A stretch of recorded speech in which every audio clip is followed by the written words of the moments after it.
Chers amis, bonjour. Bonjour les amis, comment vous allez? J'espère que vous allez bien. C'est une question qui m'est venue, ça ne fait pas 15 minutes et j'étais en train de conduire. J'ai dit que non, je vais répondre une fois à cette question.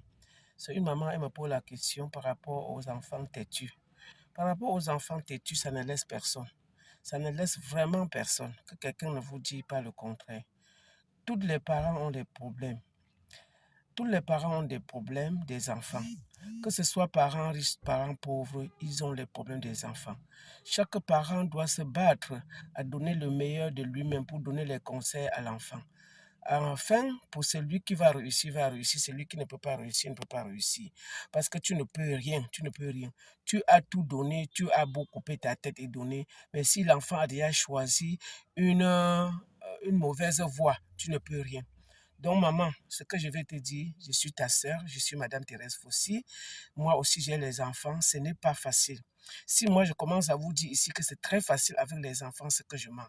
Ce n'est pas facile. Tu dois juste attacher ta ceinture et accepter comme ça et fais ce que tu peux. Donne-les les conseils comme tu peux. Et parfois, ce n'est pas toi-même qui dois conseiller ton enfant, mais c'est quelqu'un d'autre, parfois, qui parle, ton enfant comprend. Si tu as autour de toi un tonton ou une amie ou un ami, qu'il peut prendre ton enfant comme toi-même. Parle-lui et il peut prendre ton enfant, il peut causer avec l'enfant, avec ta complicité. Si tu peux avoir la chance, il peut changer. Mais en ce qui concerne la têtudesse des enfants, je vous assure, s'il n'y a pas un seul parent qui va vous dire qu'il est très heureux et que ses enfants ne dérangent pas. Les enfants dérangent toujours, mais le parent ne doit pas donner l'occasion à l'enfant que l'enfant pense qu'il est, il doit nuire et déranger comme il veut. On doit aussi les menacer, les dire des vérités, les dire ce qu'il est attend de même parce que parfois il commence à vous déranger juste parce qu'il veut la liberté. Ce qu'on appelle même puberté pour les femmes. Là, ça n'a pas la place. L'enfant a besoin de la liberté. Et quand il veut la liberté, il te nuit, il casse la tête, il nuit tout le monde à la maison, juste pour que tu lui donnes le laisser aller. Et quand tu lui donnes cette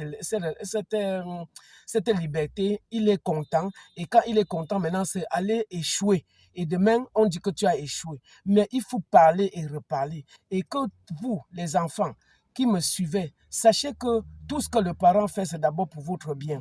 Le parent fait que pour ton bien. Si tu es bien, c'est d'abord pour toi. Tu vas voir le parent après. Si ce parent n'a même pas la chance, quand il va tomber malade, tu vas d'abord aller résoudre tes problèmes avant de l'amener à l'hôpital. Très peu sont les enfants aujourd'hui qui peuvent faire ce que nous autres, on a fait à nos mamans jusqu'à aujourd'hui. Parce que nos enfants ont l'attitude de penser que la vie, c'est que le parent doit s'occuper de lui jusqu'à mourir. Mais toi, si tu es en train de mourir, l'enfant aussi ne peut pas se soucier de toi.